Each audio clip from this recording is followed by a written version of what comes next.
สบายดีพี่น้องสวัสดีครับมาเด้อกินข้าวน้ำกันกินข้าวเช้า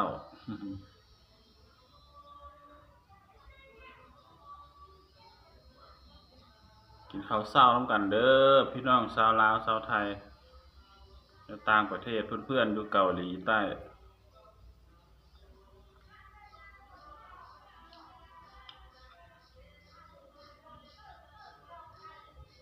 เดี๋ยวนี้ไปเฮ็ดเวียกอยู่เกาหลีบ่ได้แล้วครับว่าเฒ่าแล้ว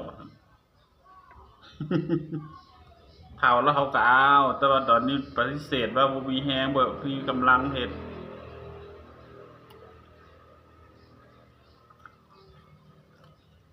เดี๋ยวนี้เฮ็ดก็แก้ๆยังเมื่อย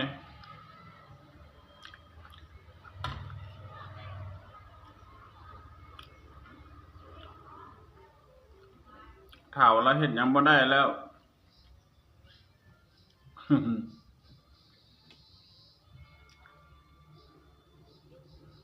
แก้วบักเขือพี่น้องเด้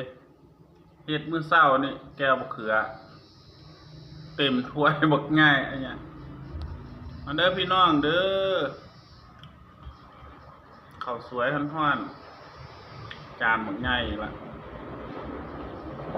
มื้อนี้บ่มีผักแก้มเด้อมื้อนี้เด้อบ่มีรถไปในเมือง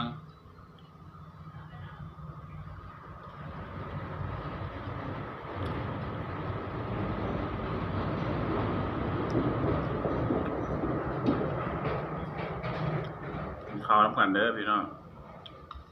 เพื่อนๆแก้วบักเขือ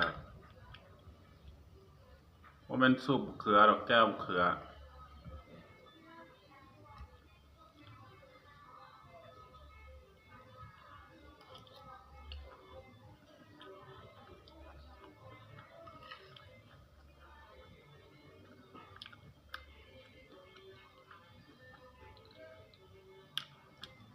ใส่บักเผ็ดหลายโพดเผ็ดให้เผ็ดบ้างเผ็ดกำนึงนะเผ็ดแห้งครับ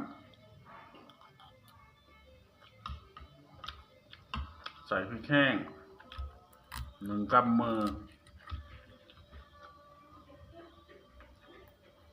พริกแห้งคั่ว